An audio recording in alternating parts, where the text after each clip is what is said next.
भगवान की लाठी। एक बुजुर्ग दरिया के किनारे पर जा रहे थे। एक जगह देखा कि दरिया की सतह से एक कछुआ निकला और पानी के किनारे पर आ गया। उसी किनारे से एक बड़े ही जहरीले बिच्छू ने दरिया के अंदर छलांग लगाई और कछुए की पीठ पर सवार हो गया। कछुए ने तैरना शुरू कर दिया। वह बुजुर्ग बड़े हैरान हुए।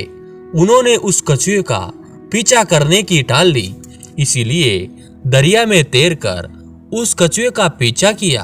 वह कछुआ दरिया के दूसरे किनारे पर जाकर रुक गया और बिच्छू उसकी पीठ से छलांग लगाकर दूसरे किनारे पर चढ़ गया और आगे चलना शुरू कर दिया।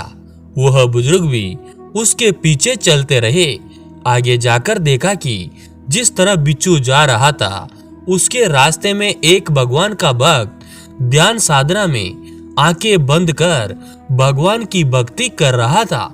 उस बुजुर्ग ने सोचा कि अगर यह बिच्छू उस भक्त को काटना चाहेगा तो मैं करीब पहुंचने से पहले ही उसे अपनी लाठी से मार डालूंगा।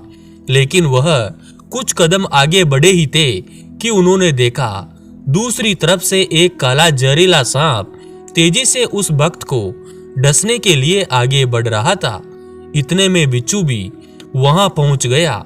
उस बिच्छू ने उसी समय सांप के ऊपर डंक मार दिया, जिसकी वजह से बिच्छू का जहर सांप के जिस्म में दाखिल हो गया और वह सांप वहीं अचेत होकर गिर पड़ा।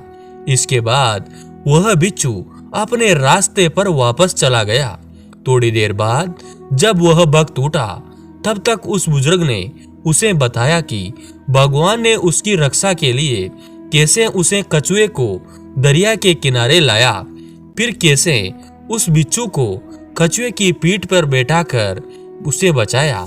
दोस्तों, आपको ये सुंदर कहानी कैसी लगी? अगर अच्छी लगी तो हमारे YouTube चैनल को सब्सक्राइब कीजिए और ज़्यादा से ज़्यादा शेयर कीजिए। जय जय श्री कृष्ण।